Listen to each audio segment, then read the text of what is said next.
You can't address the meeting.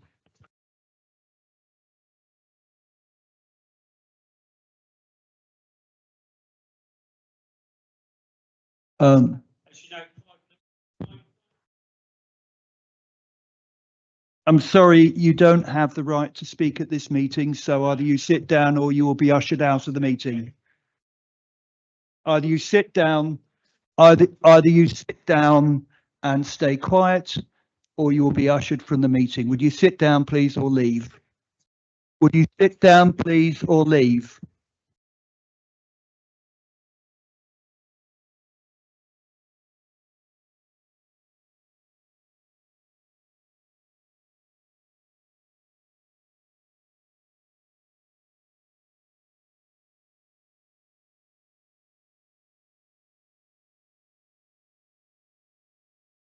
I think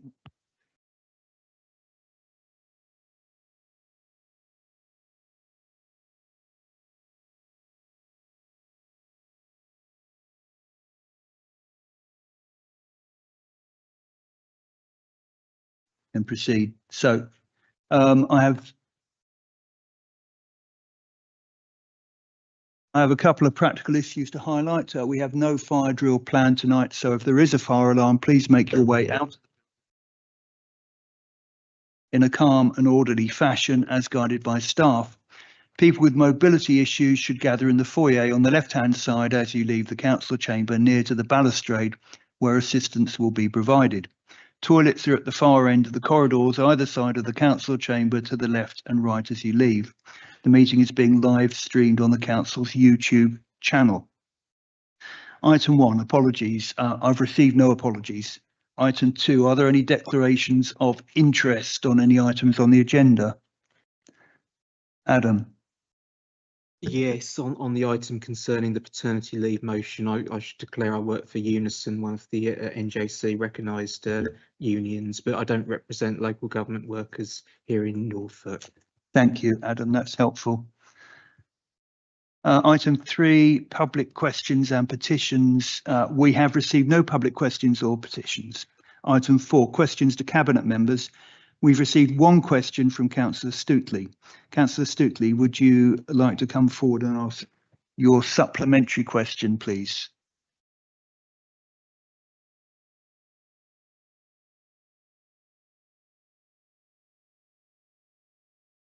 Thank you. Thank you. And in response to the interruption earlier, I would urge Cabinet to meet with Acorn to discuss the important. That's actually not for you to comment on in this meeting, Councillor Stootley, and I don't believe you're aware of the context and why we are not engaging with them.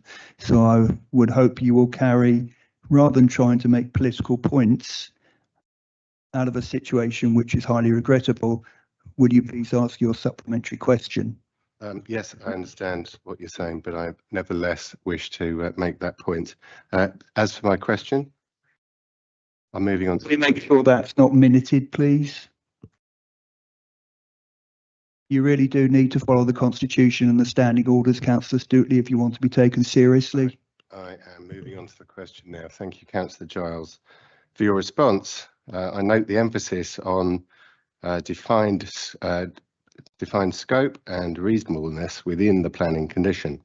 However, other regional airports include quantified mode share targets, clear delivery commitments and stronger mitigation measures within their surface access strategies. So greater ambition is clearly possible within planning frameworks. At the same time, passenger numbers are forecast to rise substantially, and over 90%, perhaps 95% of airports' emissions arise from flights rather than surface access. So while this strategy may improve how people travel to the airport, it does little to address the wider climate impacts of expansion. Given that context, does the Cabinet member, Councillor Giles, genuinely believe this level of ambition is proportionate to the scale of growth being enabled by this Cabinet decision and sufficient to protect the health, well-being and environmental interests of Norwich residents? Thank you. Councillor Giles. Thank you. Well, the strategy addresses surface access, and obviously there are many more aspects to the airport and its carbon emissions which require addressing and partnership work.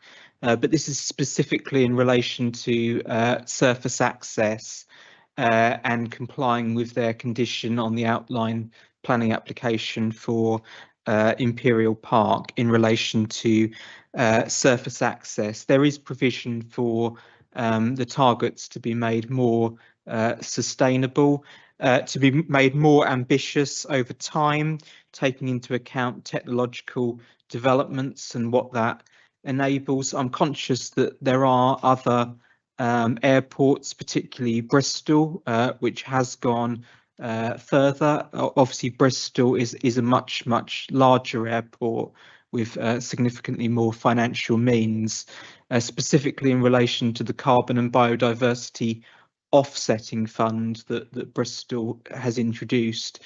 Offsetting can be a useful method, but it is better to address reducing carbon emissions at source rather than relying on offsetting later down the line. In terms of monitoring, there obviously are carbon predictions within the strategy, but given the CO2e predictions within the strategy, but given the complexities in monitoring CO2e through surface access, it's considered necessary to include that alongside a diverse mix of other indicators within the strategy to monitor progress, i.e. Completion of projects and percentages transferring to alternative modes of travel. Thank you. Thank you. Councillor Giles.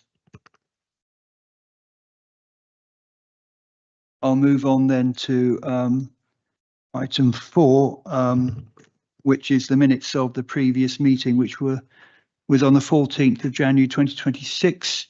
Now, they have not been completed. We will be taking those at the March meeting. We'll now move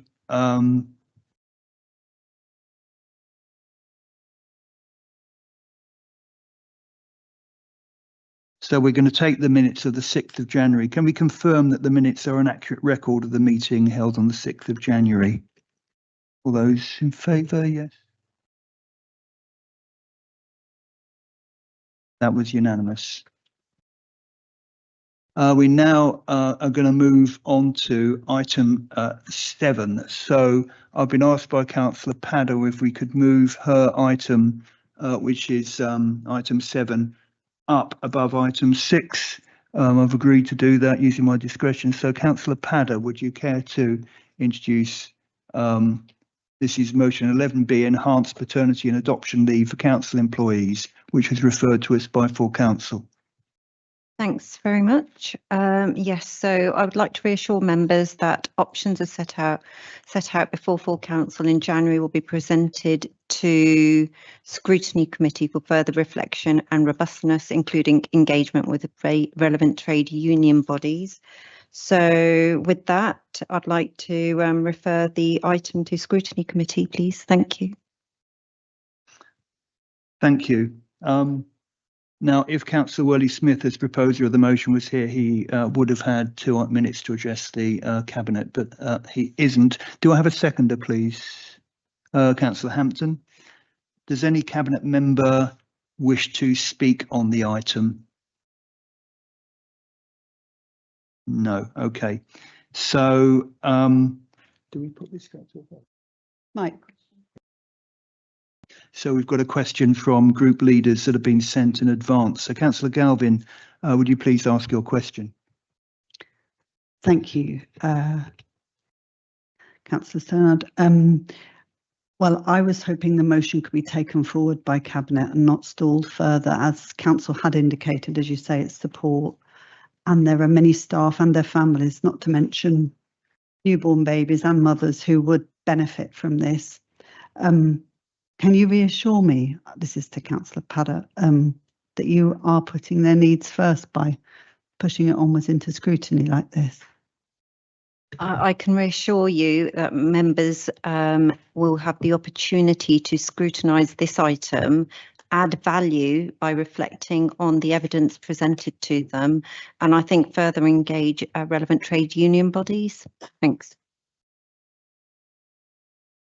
Yes, and obviously the Scrutiny Committee has a really important role, which we all recognise, and I believe the Chair of Scrutiny will ensure that this is dealt with in a timely way, and also that the trade unions are consulted, which is really important from our perspective. Okay, we now move to a vote on the item. All those in favour? Unanimous. Thank you. Now we'll move back to item 6, which is the Council's 2026-2027 budget and medium-term financial strategy. Councillor Harper, would you please move the report?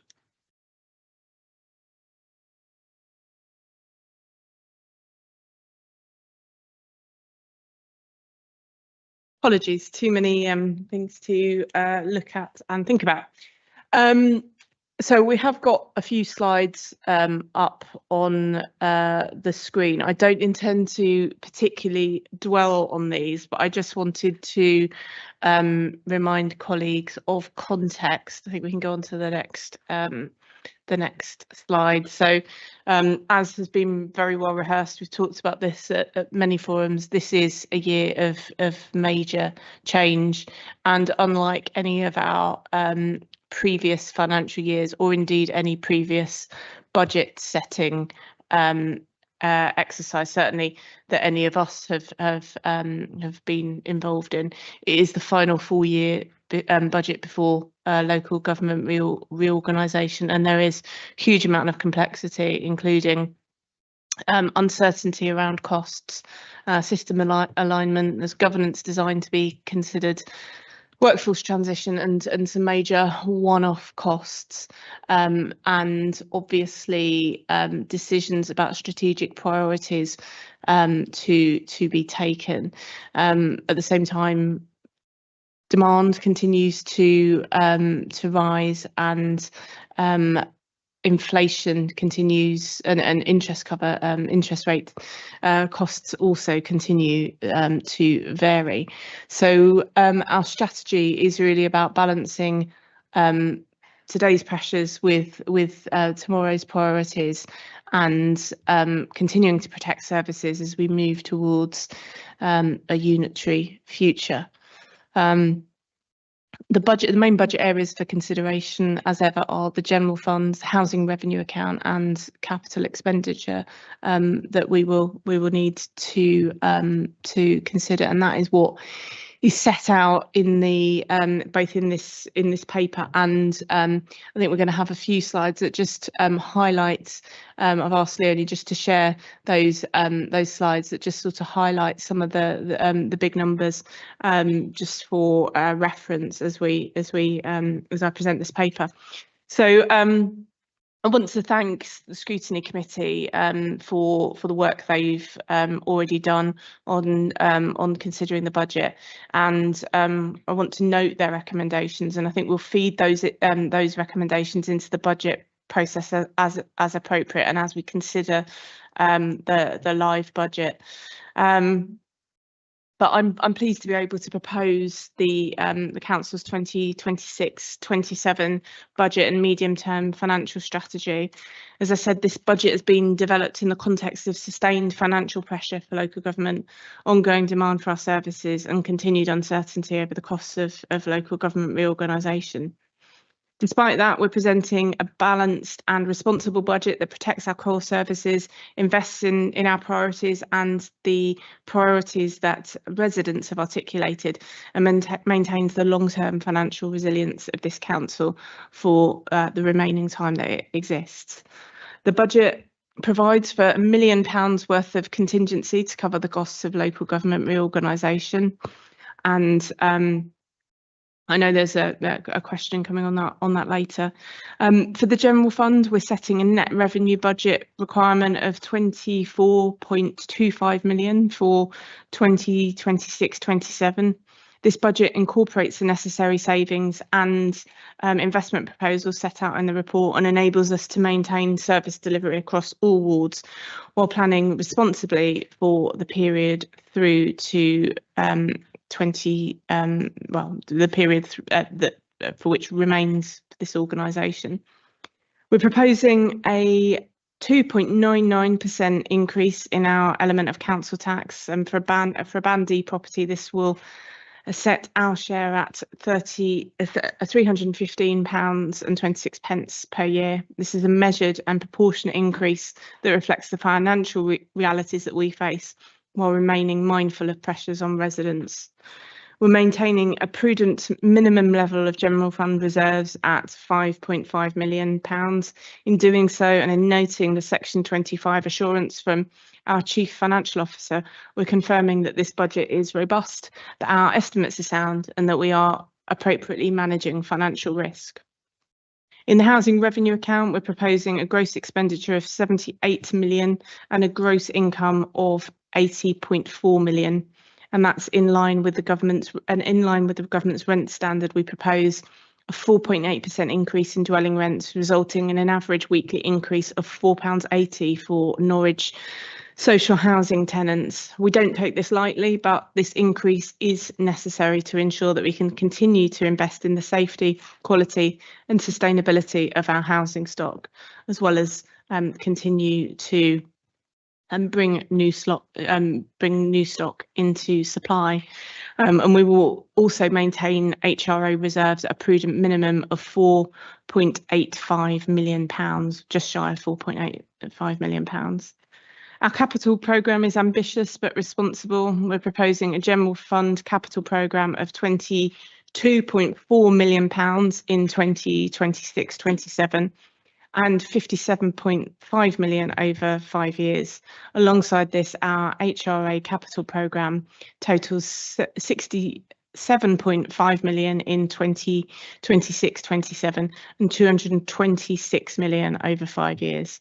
These investments will support our housing delivery, asset improvement, regeneration and climate objectives. Our treasury management, borrowing strategy and prudential indicators are set out transparently in line with SIPFA's requirements, ensuring that we borrow and invest prudently and sustainably. Above all, this budget aligns with our corporate priorities, being an open and modern council, supporting a prosperous Norwich, creating a fairer Norwich and delivering a climate responsive Norwich and building a future-proof city. This is a budget that balances ambition with realism, protects our services that our residents rely on, and invests in our homes and communities and safeguards the council's financial health. I'd like to conclude by thanking officers, and in particular Isabel Britton as our Section 151 officer, for the hard work that's gone into and continues to go into this process. I commend this budget to Cabinet and I ask colleagues to support it. Thank you, Councillor Harper, and thank you for the hard work that you also have put in addition to the officers. And it's heartening once again for, from my point of view, in terms of how long I've been on the council, the 14th or 15th consecutive balanced budget that's been proposed, when other councils struggle to achieve that. I think that's firm, robust financial management that we can be proud of. So, first of all, do I have a seconder for the budget? I can see Councillor Jones, that's all first. Thank you. Does any Cabinet member wish to speak? Councillor Jones. Thank you. I will keep my remarks brief because I think we'll go into this in more detail when we're at council. But given the HRA is a significant part of this, and I hope you'll see that it really underlines our ongoing commitment to the quality of our stock and the investment in that, but also the challenge we face in achieving that. And it is really important that we look at things like rent levels to make sure that we are providing housing that is fit for the future. And but there are significant challenges we have to meet when we're talking about things like net zero, but we are committed to those and they're challenges we need to meet. So it is a balance, and I think there's been an awful lot of work that's gone in, and it works alongside a number of other things that are coming online currently, things like the new Capital Works programme. It's all about investment. It's about our current tenants and their quality of life. And I think this budget, in terms of the HRA, really supports that. Thank you. Thank you, Councillor Jones. Does any other Cabinet member wish to comment? No, in which case we'll move to questions from political group leaders that have been sent in advance. Councillor Galvin, would you please ask your question? Thank you, Councillor Stannard, and thank you, Councillor Harper, for presenting that budget. With the Scrutiny Committee recommendations, just wanted to note that recommendation 6 on here says a report or update, but I mean, I think it was understood at committee that what we'd have would be a session on a deep dive on that area. So, and that was welcomed, which is great, because as you know, the budget's massive, and it really will benefit from us looking at it in more detail. So Scrutiny flagged that it's a relatively healthy budget with some headroom, and the importance of making sure that this council continues to deliver through the turbulent times of local government reorganisation and the huge changes ahead. The committee heard that a key issue is the costs, or earmarked areas of spend coming our way, with at least 1 million earmarked for the changes alone in this coming first year. Some councils in the same position are forecasting 25 million over 3 years. We clearly can't afford this and need to keep track on this spending and its impacts. Will you commit to asking the government for extra support, especially if the changes start to impact the most vulnerable? Thank Councillor you. Harper. Thank you for the question. The council will continue to engage with the government through established channels on key funding matters. Local government reorganisation represents one of the most significant changes to public service delivery in a generation. It offers opportunities to improve operational efficiency, with any resulting savings contributing to the investment required throughout the post-reorganisation payback period. Thank you, Councillor Harper. We'll now move to a vote. All those in favour? Thank you, that's unanimous. Thank you. So we'll now jump to item 8, which is the corporate performance report for Q3. I will move the report. The performance summary covers the 1st of October to the 31st of December 2025, where overall performance remains steady, with 68% of KPIs performing on or above target, 16% showing early warning signs, and 16% having reached a level where intervention is required. One KPI is pending verification and will be reported in Q4. So I'll turn to areas requiring improvement. Firstly, rent collection remains under pressure despite a 2% rise since Q2. Universal credit delays continue to drive arrears, and a new workload system is being introduced to improve efficiency.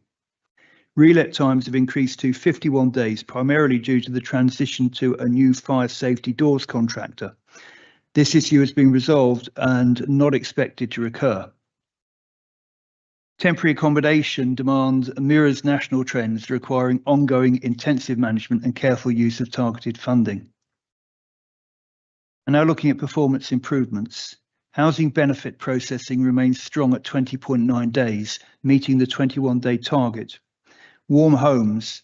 Local grant delivery is progressing well, with 50 private sector energy efficiency measures installed this quarter and further large-scale delivery planned through to 2028. Customer satisfaction has increased following successful recruitment, and digital channel use rose over Christmas as more customers accessed services online. For a detailed overview of the performance data for Q3, please refer to the corporate performance dashboard, which is, of course, on our website. So the recommendation is Cabinet is asked to review progress on the key performance indicators for this quarter. Do I have a seconder, please? Councillor Hampton. Thank you. Does any Cabinet member wish to speak on the item? No. In which case we'll move to questions from opposition political group leaders that have been sent in advance. Councillor Galvin, would you care to ask your question, please? Thank you. The average relet time of voids is persistently high. That's due to some known factors, and we're not alone in that as an area. However, because improving it even by a fraction a month is something that can make so much difference and help us to house people, could the Cabinet member outline exactly what she's doing to look at how we're improving the process by which we update stock and relet it, from the key hand-in to new residents stepping over the map? Thank you. Thank you, Councillor Galvin. Councillor Jones. Thank you. The reason I didn't speak on the item was I'd seen your question, so it was the bit I was actually going to address anyway. So thank you for the question. Yes, acknowledge turnaround times for empty homes do remain a persistent challenge, but I think it is, as you have acknowledged, this is not just an issue for us. This is an issue across the sector. And I think when we look at the benchmarking data, it's important to consider that going forward. Our current performance is broadly consistent with what we've seen in previous years, and we fully recognise impact that delays have on residents when they're waiting for a home, and improving void turnaround times continues to be a priority. We're actively focused on delivering further progress to ensure homes return to use as efficiently as possible. To drive improvements, we've put in place a number of targeted and practical actions that strengthen the entire end-to-end process. At the moment, keys are handed back through work on the property to letting homes to new residents. These include boosting capacity at the earliest stage through appointment to an additional void surveyor. This is helping us speed up initial inspections and get work progressing sooner, increasing ability to manage major voids by engaging 2 subcontractors to undertake larger and more complex jobs. This allows our in-house team to concentrate on minor works, improving throughput and reducing bottlenecks. We've been mobilising 2 major capital contractors to help address long-standing investment needs across the stock. As these improvements progress, we expect to see fewer homes requiring extensive work at relet, helping us bring properties back into use more quickly. We're reviewing the full voids and letting process, strengthening handoffs between teams and removing avoidable delays, and ensuring we're prioritising work in a way that maximises the flow of homes ready to let. In addition, our tenancy visit programme is helping us identify households who might need additional support in maintaining their homes. By intervening earlier, we can prevent properties falling into more significant disrepair, which in turn improves both the condition of our homes and the future relet performance. Even small improvements in turnaround times make a real difference in the number of families and individuals we can house each year. And I'm committed to sustaining this progress we've already made and continuing to reduce the relet times where possible. As portfolio holder, it's something I monitor on at least a monthly basis in terms of formally, but also through our use of the dashboard, Power BI dashboard.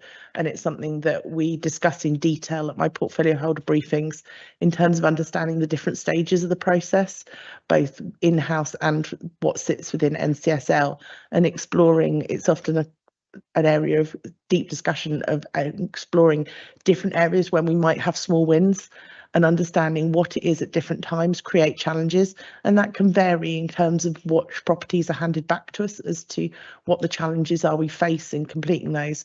We go through periods where a significant number of those have been occupied for decades, and actually one of the things we've done is looking at why people might have declined things at different points, but also why maybe that we're needing increased environmental service input in that property in terms of work that maybe needs to be done externally also, and things like that, and looking at how we can help tenants sooner, that when we get those properties we're not needing to do as much. But it's something we constantly are reviewing, but I think we do need to actually be talking about where do we sit in terms of those, what is our target, and looking across the sector to understand where that number should sit, because I don't want us to be working to things that are unobtainable, and that needs to reflect realistically what will be delivered, but always looking to strive to improve. I think when we look at relet times going forward over the coming next couple of months, hopefully the impact of fire doors will not be now that that contract is up and running. So there are certain blips that occur at times which then influence figures, and I'm very confident in the work that's being delivered. There is a massive amount of focus on that from officers, and there's some exceptional work on that. Thank you, Councillor Jones. We'll now move to the vote. All those in favour, please. That's unanimous. Thank you. Item 9 is the 2025-26 Q3 budget monitoring report. I call upon Councillor Harper, please, to introduce this item. Thank you. I'd just like to move the report. We're being asked to note forecasts of an £84,522 underspend on the general fund revenue account and the £207,764 overspend on the HRA. We're also being asked to note the forecasted £12.9 million underspend against the general fund and the £6.9 million underspend against the HRA capital programmes. Detailed reasons for those variances are set out in the report and hopefully clear. Additionally, we just want to I just want to ask Cabinet to approve the addition of £119,000 to the 2025-26 General Fund capital programmes, which is funded wholly by external or ring-fence resources, as has been set out in section 4 of the report. So I'd just like to move the report, please. Thank you, Councillor Harper. Do I have a seconder, please? Councillor Kidman. Thank you. I'll now ask whether any Cabinet members wish to speak on the item. Yes, Councillor Jones. I think given that the HRA capital is always something that gets a few questions, I think one of the reasons is things don't always run year end to year end or between certain dates, and what we spend fluctuates. It's another reason for bringing on board our new contractors, which will help us work longer term, because the investment in the stock doesn't always fall within specific dates, so that can influence how things occur. But I would I think I'm confident in the way we're delivering it currently. Thank you, Councillor Jones. Any other Cabinet member wish to comment? No, if not, I'll move to questions from political group leaders that have been sent in advance. Councillor Galvin, would you please ask your question? Thank you. Thank you for the report. Regarding resources, we're told there's a necessity to fill some vacant posts with interim staff while a route to permanent recruitment is considered. What are the challenges local government reorganisation poses to this permanent recruitment, and how are these challenges being mitigated? Thank you. Councillor Harper, thank you. Thank you. Thanks for the question. The ongoing local government reorganisation programme requires the council to exercise caution in making permanent appointments while the government considers the proposals for establishing a new unitary authority. As noted in the LGR documentation, there is a recognised necessity to fill some vacant posts with interim staff while a route to permanent recruitment is considered. This reflects the uncertainty inherent in structural change across multiple authorities. Until the government confirms the future governance arrangements, the organisational structure of a potential unitary authority remains unclear. This creates uncertainty about future service delivery models, staffing levels, and role profiles. Recruiting permanently into roles that may be redesigned, merged, or relocated carries significant risk, both for the organisation and prospective candidates. The measures to mitigate these risks include filling essential posts with interim or agency staff to ensure continued service delivery while allowing flexibility to adjust once government decisions are confirmed. This approach avoids long-term financial commitments while protecting statutory and operational functions. Offering fixed-term contracts aligned to LGR milestones can attract a broader applicant pool than interim roles. It provides clarity to candidates while preserving organisational flexibility until future structures are agreed. Providing transparent information about the LGR timeline, potential structural changes and reassurances regarding organisational commitments supporting staff helps mitigate concerns and maintain confidence. Implementing internal support measures such as wellbeing interventions, career conversations and temporary role enhancements can help retain current staff during the period of uncertainty. Close coordination with the LGR Programme Board and HR leads from partner councils ensure recruitment decisions align with emerging service models and reduces the risk of creating unnecessary posts. Thank you, Councillor Harper. We'll now move to the vote. All those in favour? That's unanimous. Thank you. Item 10 is the Corporate Risk Register for 2025 to 26 quarter 3. Could I please ask Councillor Harper to move the report?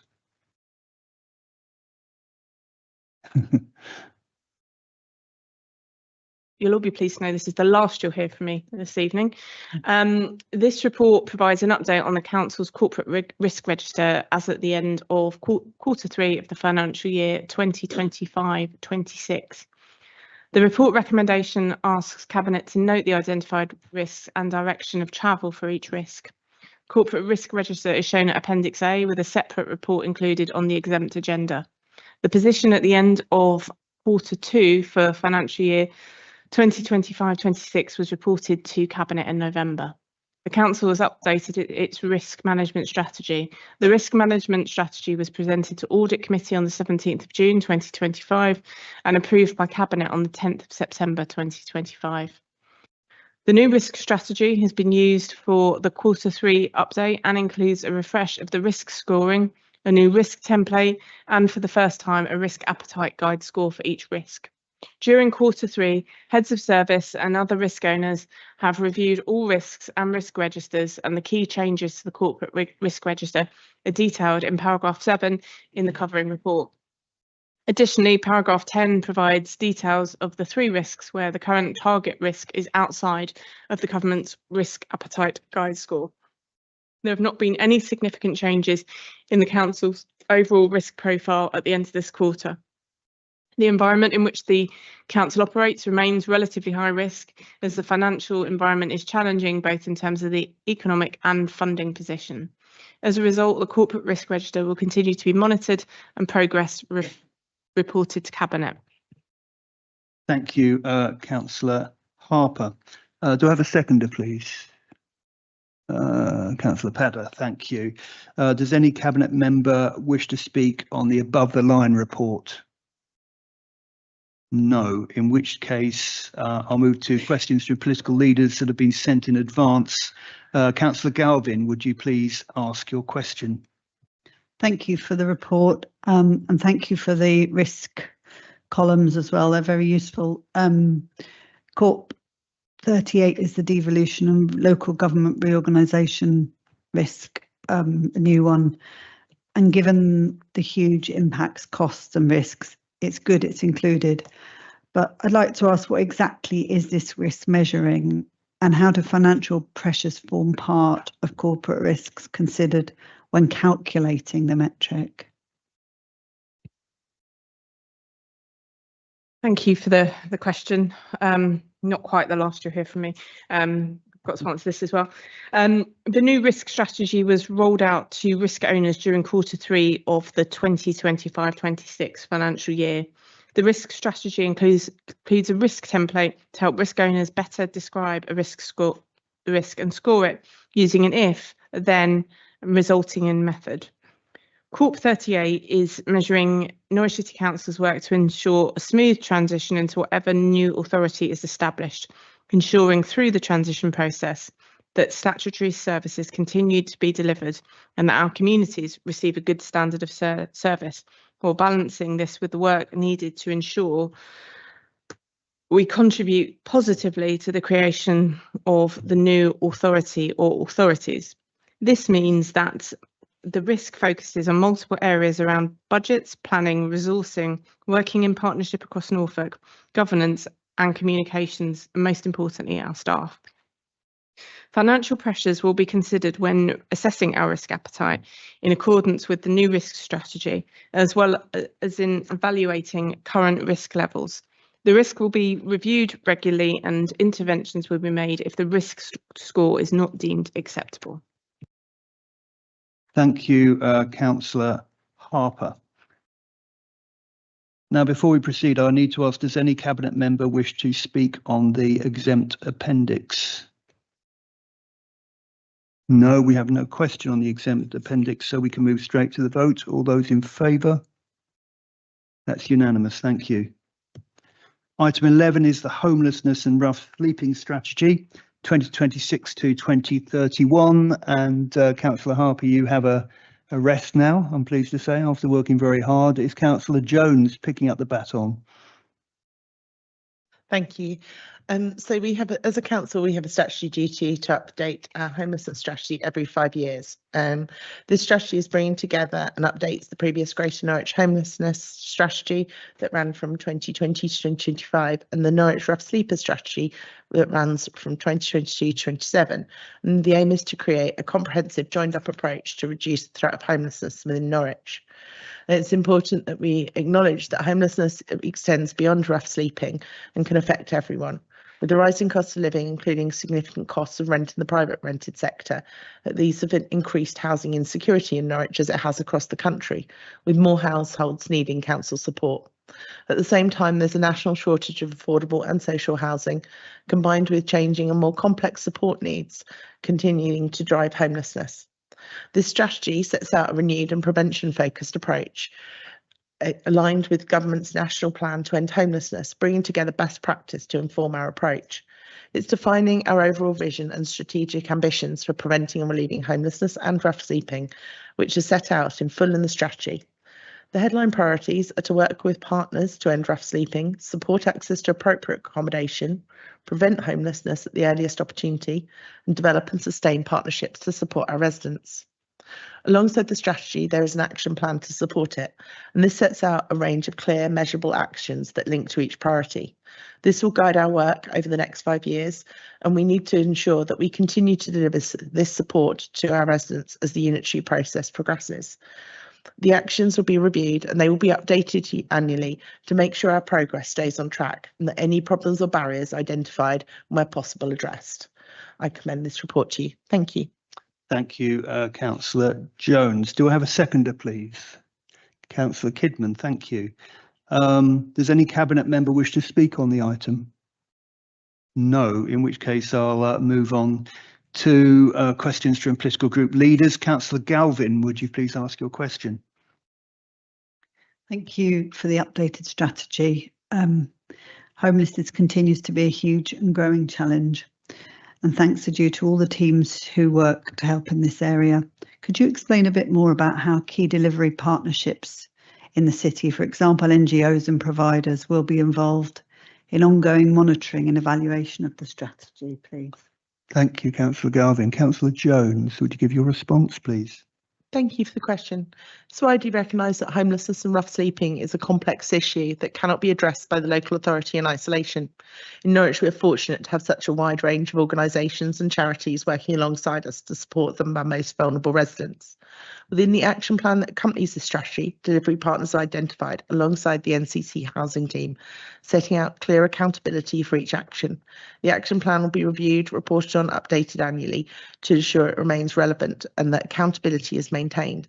As part of this process, relevant partners will be engaged to contribute to and support this work, in addition to ongoing business as usual partnership and collaboration. I think also the involvement in the developing of this work, also where we've got increased use within housing of people with lived experience, particularly I believe it's a group through Shelter that have been informing our work, and bringing their voices into this is really important because it shouldn't just be professionals. It needs to be a wider range of people supporting the work we do. But it's working both with the NGOs but also within the statutory sector as well, because I think going back to said the complex needs that we're facing and the challenges, that it's partners across all areas, and we welcome their feedback, and we have a number of very constructive forums that we meet with them, it's informally and informally. Thank you. Thank you, Councillor Jones. We'll now move to the vote. All those in favour? Thank you. That's carried unanimously. Item 12 is revisions to the home options policy. Once again, may I ask Councillor Jones to move the report? Thank you. Thank you. So this policy took this policy to scrutiny, and I will bring myself, will come on to the scrutiny recommendations. But the home options allocations policy was last updated in 2021, and it now requires a revision to reflect recent legislative changes and updated statutory guidance. This review also provides an opportunity to ensure that the policy continues to address our local housing needs and operational issues effectively. The proposed amendments are relatively limited in scope, but necessary to bring the policy in line with new legislation and statutory guidance. The recently published National Plan to End Homelessness. Overall, the home options policy continues to operate well, maintaining an effective balance between the requirements of the council and registered providers and the needs of residents in housing need. The recommended changes to the policy to ensure that policy remains compliant, current and fit for purpose. I think I just want to go back again to say a lot of this is changes we need to make. It's about making sure this works for our residents. So in terms of scrutiny, they welcomed the debate on a number of different areas within scrutiny, and that discussion is always very helpful in informing my thought processes as portfolio holder and things to reflect upon. So thank you to scrutiny for that. They made a recommendation to Cabinet to consider removing section 3.8.7.3 of the existing allocations policy from the revised version. The policy states that silver band priority may be awarded when a household with a child aged 10 or under living in a flat or maisonette without access to a private garden. In the additional point 3 of that clarifies that this priority will not be awarded when the child is born before the household accepted the current accommodation. So there was a lot of lively debate at scrutiny, and since then I have carefully considered the recommendations from scrutiny as to removing this. But I have to say, as portfolio holder, on reflection and considering all evidence and advice, I don't feel I can support that removal. In my view, this long-standing provision should remain in place to ensure that priority is not awarded in circumstances where the applicant's housing need has arisen through their own choice. Without this clause, it would be possible for an applicant with a child to knowingly accept a home without a garden, and when seeking priority banding on the grounds that it isn't suitable. But we are not saying that there are not options for those applicants should they need to or want to seek alternative accommodation. They can use other routes to improve their housing circumstances, such as mutual exchange. I think there are many different areas around housing where there are a lot of things that would be ideal if we had an unlimited supply of housing, but there is also about people making choices and decisions as part of this process as well. But I think to be realistic in what we can offer to our residents, it's important that we keep this in place. Thank you. Thank you, Councillor Jones. Do I have a seconder, please? Councillor Hampton, thank you. Does any Cabinet member wish to speak on the item? No, in which case I'll move to questions from political group leaders that have been sent in advance. Councillor Galvin, would you please ask your question? Thank you for the report, and thank you for the scrutiny session and listening to the request from scrutiny, which resolved to ask that Cabinet remove the section that sets out that silver band for no garden access will not be awarded for those children who were born when the current property is accepted. That request was for reasons including that children should not be punished for their parents' decisions, and that as children grow up, perhaps parents might realise that they need a garden when they did not foresee this when the children are small. The portfolio holder has not accepted this because she says the applicant's housing circumstances have been created through their own decisions and choices in the report. Although this is clearly not the children's decision, what actions will you take to make sure this policy doesn't act to the detriment of children, keeping them stuck inside for their childhoods? For example, could we facilitate a better exchange process for them? Thank you. Thank you, Councillor Galvin. Councillor Jones, will you please respond? Thank you. And while I appreciate the concerns raised, it's important to recognise that many hundreds of thousands of families across the country successfully and happily raise children in flats. Living in a flat does not mean a child is stuck inside. Families continue to have access to shared outdoor space, local parks, play areas, and wider community facilities. In the specific circumstances being discussed, we're referring to households who made an active choice to move to a property without a garden. In cases where an applicant's current housing circumstances arise from their own decision, it's reasonable that they would not receive additional priority through the Home Option Scheme for the same issue. However, this does not mean those families are left with no other routes to move should their needs change. Importantly, Home Options is only one of the mechanisms available. Mutual exchange remains one of the fastest and most effective ways for social housing tenants to find a more suitable home. It's widely used and works extremely well in practice. In 2025 alone, 160 council tenant households were able to move through this process. We will continue to support tenants to make the best use of these routes and to promote mutual exchange as a flexible and responsive option to families whose needs evolve over time. And I think, as I've said before, it's not about saying there aren't options, but it's about saying we've got to be realistic with what is available to all people who are making requests for housing, and that is other families with children who haven't had the same opportunities to accept something previously. Thank you, Councillor Jones. We'll now move to the vote. All those in favour? Thank you, that's unanimous. Item 13 is the Norwich Airport Surface Access Strategy. Could I please ask Councillor Giles to move the report?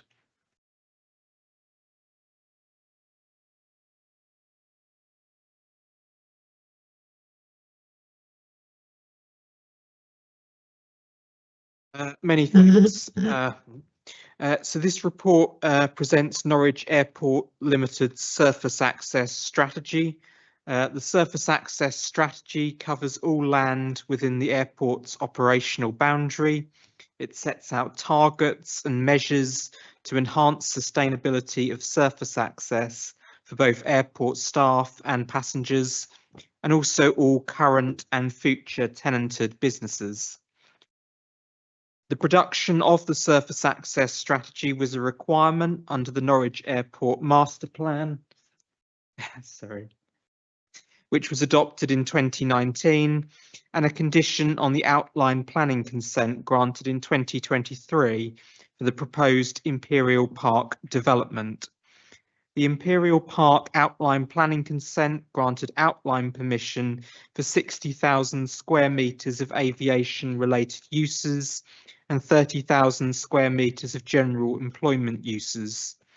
The proposed measures to be taken within the strategy are summarised in paragraph 1.22 of the Cabinet report, with improvements to on-site and off-site infrastructure combined with promotional measures. The strategy sets out the potential to save 2.1 tonnes of CO2e emissions per day, compared with a do-nothing scenario, given the airport's growth projections.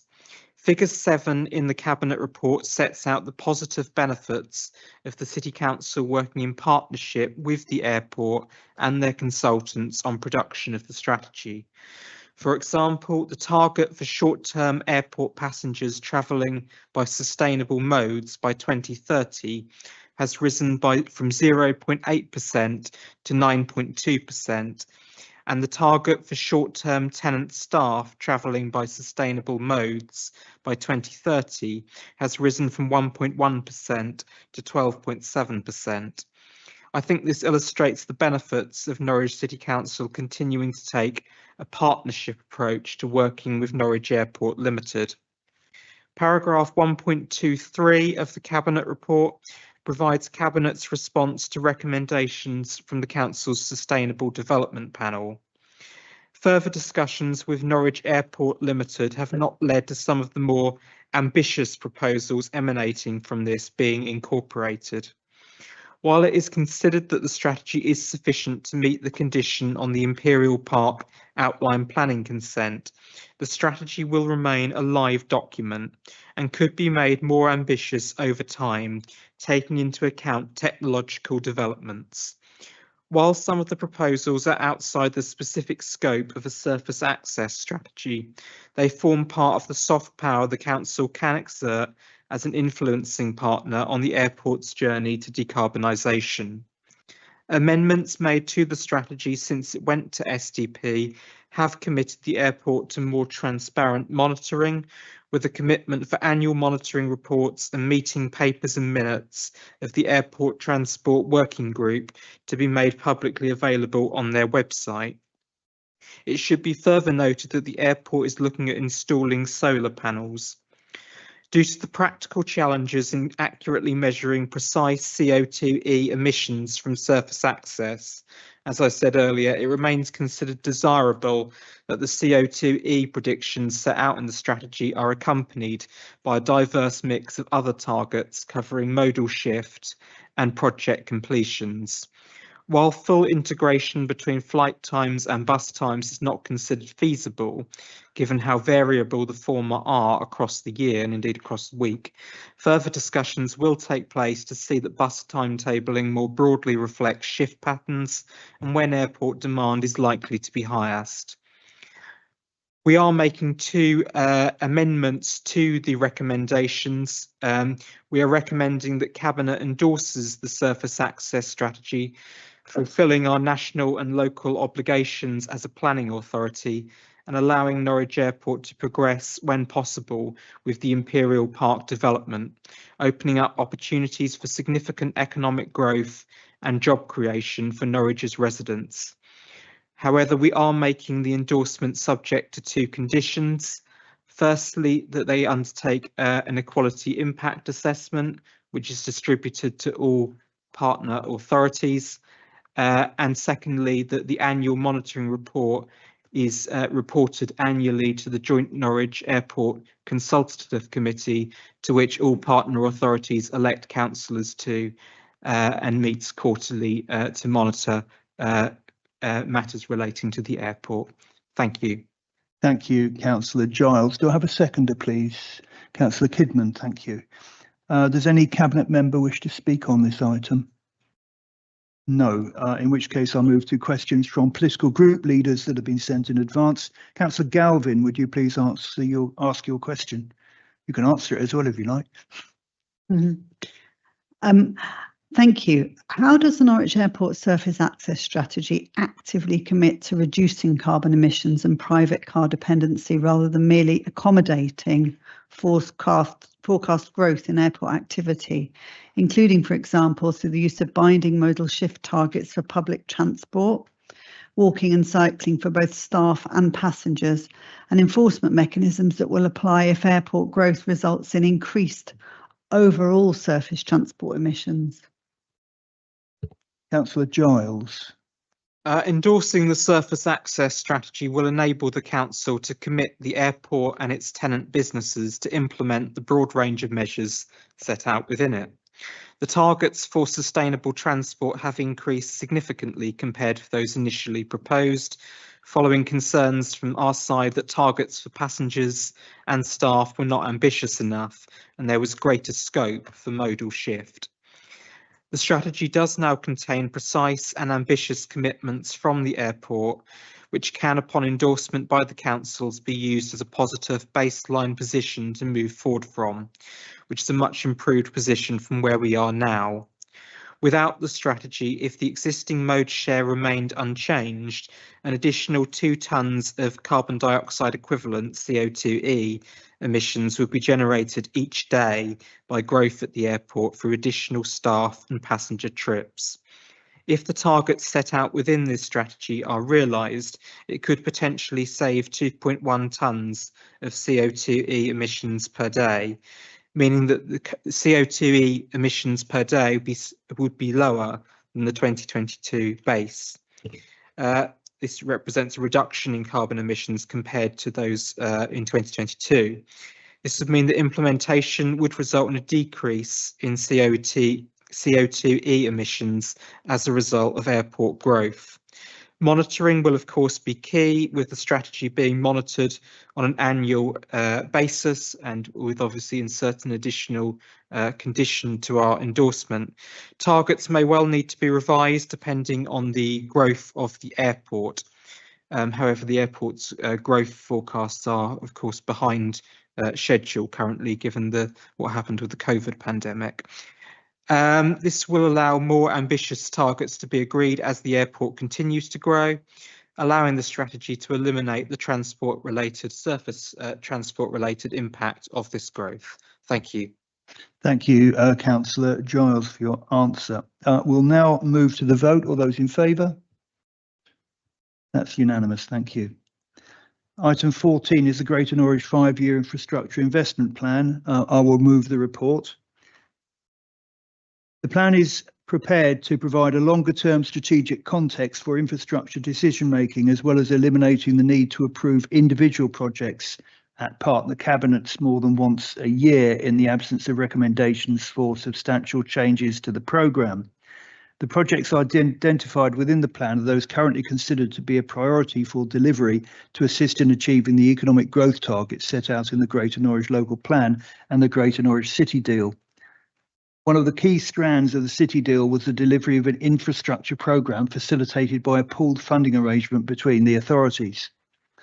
The plan was considered by the Greater Norwich Growth Board at their public meeting on the 11th of December 2025 and is now being recommended for approval to each partner district council. The plan, along with the confirmed annual growth programme for 2026-27, will then return to the Greater Norwich Growth Board at their meeting on the 12th of March 2026 for final agreement and commitment of funds. The plan incorporates the updated position on infrastructure delivery, includes revised still income forecasts, and provides updates on projects accepted within previous annual growth programmes. I would ask Cabinet to note: A, the proposed 2026-27 annual growth programme contains projects at Woodrow Pilling Park and Yare Valley Walk, UEA Boardwalk, and that the allocation of funding for these projects is subject to the approval of the Council's capital programme by Cabinet and subsequently Council in the associated budget papers. B, the proposed use of the remaining £25.5 million reduced cost City Deal borrowing, which is set out to expire at the end of March 2026. I recommend that Cabinet approve the draft 5-year infrastructure investment plan 2026-2031 as outlined in the report and appendices. Do I have a seconder, please? Councillor Hampton, thank you. Does any Cabinet member wish to speak on the item? Councillor Giles, thank you.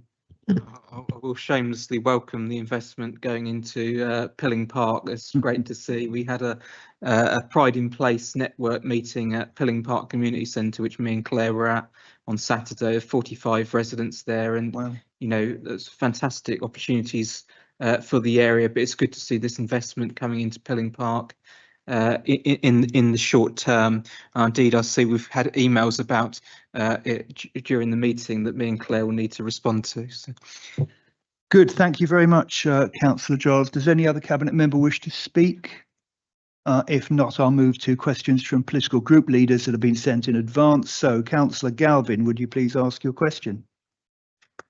Thank you. In October, the Council discussed seemingly behind closed doors options for utilising the remaining £25.5 million of City Deal borrowing by the end of March 26, as the Treasury is unwilling to extend its deadline for drawing down the money.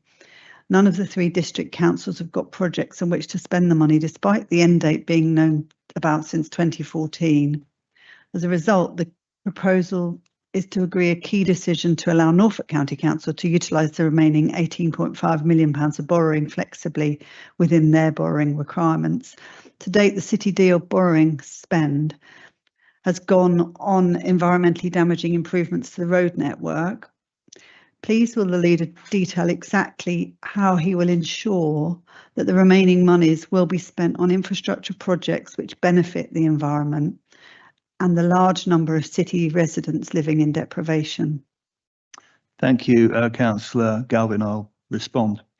The Greater Norwich Growth Board is a well-regarded partnership between the 4 local authorities in the Greater Norwich area. It isn't something we're legally required to have.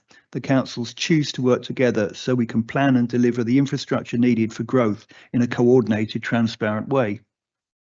When we talk about planned growth, we're referring to the Greater Norwich Local Plan, which was formally adopted in March 2024. All decisions about the infrastructure investment plan and the 5-year infrastructure investment plan are based directly on what the local plan requires. The borrowing we're talking about here comes from the original City deal agreement with government. That deal offered reduced cost borrowing, but only on the basis that Greater Norwich authorities work together to deliver the joint core strategy, which was the previous version of today's local plan, and the supporting infrastructure. Because of that, the borrowing is ring-fenced. It can only be used for specific types of infrastructure: education, green infrastructure, community facilities, and transport. It cannot be used for anything else. There are several types of borrowing within the City deal. The £18.5 million discussed here relates to borrowing that hasn't yet been taken up, often because major infrastructure projects have changed or been delayed over time. It's important to stress that this is borrowing, not funding, and must be repaid. All of the district councils were asked if they wished to take it on, and all declined. Norfolk County Council has therefore stepped in as the borrower. Crucially, although the County Council could legally use this borrowing more widely, it has chosen to limit it to the same categories of infrastructure and growth board the growth board itself would have applied, so the principles and priorities remain the same. A good example of how City deal borrowing has been used in the past is the Broadland Northway. Although it's a road scheme, it was essential to unlocking the largest growth area in our region, enabling new homes, including affordable housing, new community facilities, employment land, and supporting services. It also paved the way for Broadland Country Park, a significant new green space funded through the Growth Board, which simply wouldn't have happened otherwise. I'll now move to the vote. All those in favour? That's unanimous, thank you. Item 15 is the Draft Affordable Housing Supplementary Planning Document, or SPD. I'll ask Councillor Giles, please, to move his report.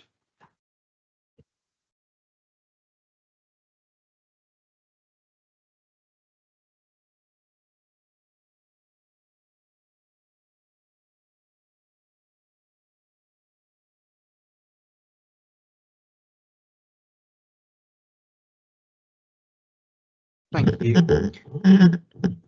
The draft Affordable Housing Supplementary Planning Document supports the application of GNLP Policy 5 concerning homes.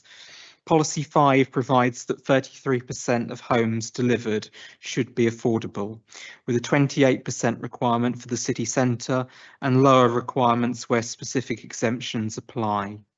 Policy 5 provides that affordable housing should be provided on site, except where exceptional circumstances justify off-site provision. The main purpose of this SPD is to provide guidance on how the off-site affordable housing contribution will be calculated where such provision has been justified. The contribution to off-site affordable housing provision increases from £1,020 and 5 pence per metre squared in the current SPD from 2019 to £1,638.23 per metre squared in the draft SPD putting forwards. The City Council, it should be stressed, retains control over how these Section 106 commuted sums received are spent. Since 2014-15, the City Council has received £1.9 million in such Section 106 commuted sums, allowing us to successfully deliver and enable 700 affordable homes. 800,000 of this was used for the global award-winning 100% council housing on Goldsmith Street, and 1.1 million further has been allocated to the 100% council housing schemes in phase 1 of the Mile Cross Depot site and Argyle Street. Not adopting a new affordable housing SPD would leave us without an up-to-date methodology for calculating Section 106 off-site commuted sums in circumstances which arise where such provision is justified. Thank you. Thank you, Councillor Giles. Do I have a seconder, please? Councillor Hampton, thank you. Does any Cabinet member wish to speak on the item? No. I will move to, therefore, questions from political group leaders which have been sent in advance. Councillor Galvin, would you please ask your question? Thank you.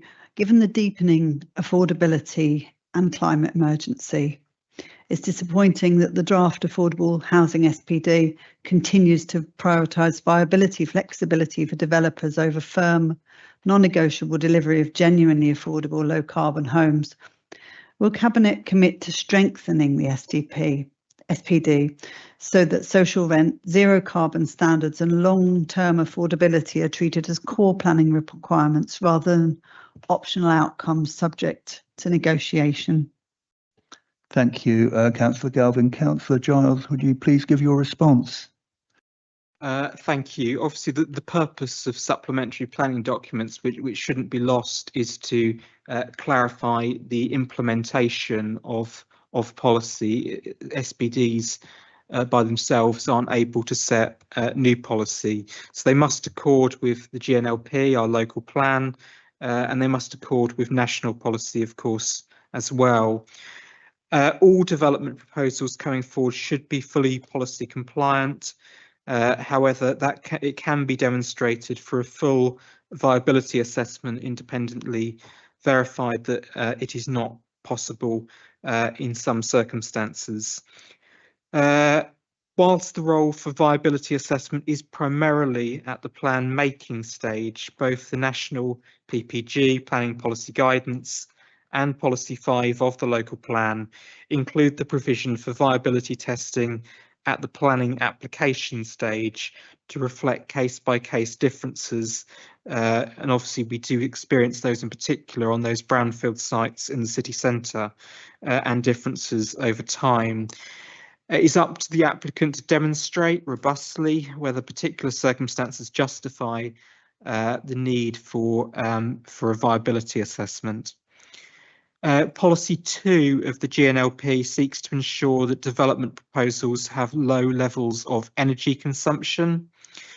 This is therefore not an issue that can be addressed through the Affordable Housing SPD, as the Affordable Housing SPD only supplements Policy 5 of the GNLP. Obviously, we have got the SPD on Policy 2 of the GNLP, which is coming post-consultation back to Cabinet and Council in March. The government's Future Homes Standard, which is due to come into effect later this year, is of course aimed at enhancing the energy performance of new homes, and that will open up greater opportunities and greater discretion for us in the revised version of the local plan, production of which has recently commenced. Thank you. Thank you, Councillor Giles. We'll now move to the vote. All those in favour? Thank you, that's unanimous. Item 16 is the award of 2 HRA maintenance contracts. Could I please ask Councillor Jones to move the report? Okay, I will speak to the above the line part of the report at the moment, and then if you wish us to look at it separately, I don't mind. I mean, I couldn't ask now. Will anybody wish to go below the line on this item? No. So just speak to the above the line part. Keep it simple then. Easier. So as part of managing our social housing stock and maintaining consumer standards, we have to have both annual gas safety checks and 5-year we have to have 5-year yearly electrical tests. So we have contracts for these that are in place, and these are due to expire in March. So we need new contracts to commence from April 2026. There's been a review of the contracts prior to this to look at whether they're meeting needs for us as a council, but also our residents, and also a lot of work at looking about how that is, where we can have improvements going forward, both in terms of how things are scheduled, how residents can access these. I'll say that these services link in with many others across the council, such as work around damp and mould and highlighting other concerns. And we work very closely with all our contractors who go into properties. But this is a particular area where there's been some really good work. So These contractors are identified using the procurement framework, and the further details of them are in the below the line report. But I would like to commend the recommendations, the recommended contractors, and think they will deliver very well for this council. Thank you. Thank you. Do I have a seconder, please? Councillor Hampton, thank you. Does any cabinet member wish to speak on this item, please? No, we've already established that we don't wish to speak on the exempt appendix, so we have no questions from political leaders, group leaders, so we'll go straight to the vote. All those in favour? Thank you. That's unanimous. We now move on to the exclusion of the public for... Oh, no, we don't. We're done. We do. Okay, we do. I will move that we exclude the present public from the meeting during consideration of items on the grounds that involves the likely disclosure of exempt information as specified in Part 1, Schedule 12A of the Local Government Act 1972, or it being confidential for the purposes of Section 100A2 of that Act. Do I have a seconder, please? Thank you. Councillor Giles. So we'll move to the vote. All those in favour? Unanimous. We'll wait for Leonie to switch off the live stream.